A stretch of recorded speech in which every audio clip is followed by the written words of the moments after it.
Visible audio laser, and if I point it at your head, you will hear it, and if I point it just 1 foot away from your head, you will hear nothing. And it literally prevents the vast majority of people from speaking well. It makes you stutter, jumble up words, speak slowly, or just outright stop speaking entirely. The first concept of this I tried out back in 2004, and since then I've had a lot of different devices that I've tried out on a lot of different people inside my home. But the real test was taking it to a public, loud, distracting environment and try to not only stop people from communicating their thoughts, but stop them from being able to read out loud. Okay, so how does this technologically work? If you don't care about this incredibly mind-blowing phenomenon, suit yourself and go ahead and skip ahead to the next chapter. Otherwise, first, hypersonic sound, which is what a lot of people and patents call it. I like to call it a sound laser. If I point a sound laser over here, you likely won't hear anything. If a surface is very reflective over there, you may actually hear some of that sound reflecting off of that surface as if it were a speaker over there. Now, if I played an airplane sound through my sound laser and moved it like this, it would bounce off the ceiling, and it would literally sound like an airplane was flying overhead across the room.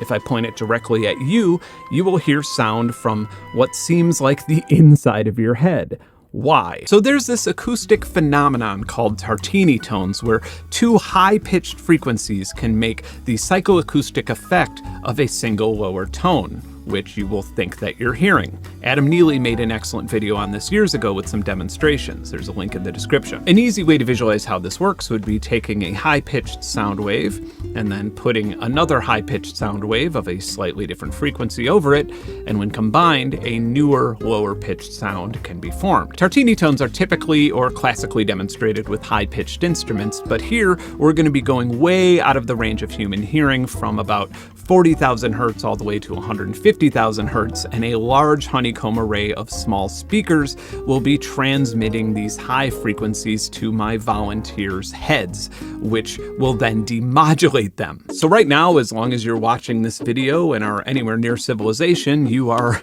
inside a symphony of sound or pressure waves that are outside of your range of hearing. And this is actually not that different from the inaudible carrier frequencies of an AM or FM radio station. My test subjects' heads will literally be the receivers.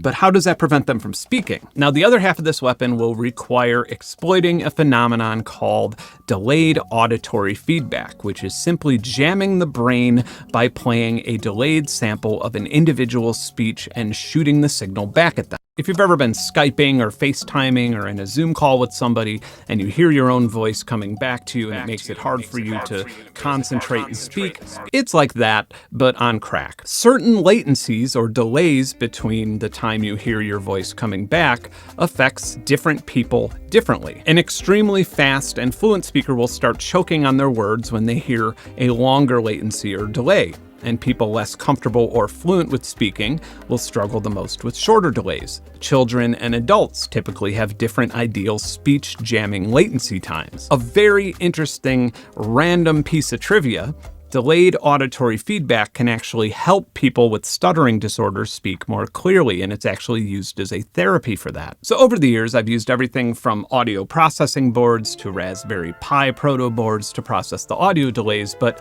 now I have this. It's an Empress Zoya pedal, and the Zoya is a powerful pedal that basically allows you to make your own effects, or your own pedal. The Zoya can detect peaks and pitch on the input, which allowed me to essentially make it detect words and syllables, and those randomly trigger the time difference with granular effects. Now, the person reading the paragraph doesn't hear anything yet, but when I press this button, it'll send that chopped up speech at a slightly higher and lower volume and pitch to the hypersonic sound arrays, shooting it directly into their skull. Now, ideally, this is done with a highly directional shotgun microphone, and that's the way I've always tested it at home, but if something in the DSP malfunctioned, it could create feedback, and I cannot express how uncomfortable feedback would be from a hypersonic sound array pointed at your head. So safety first.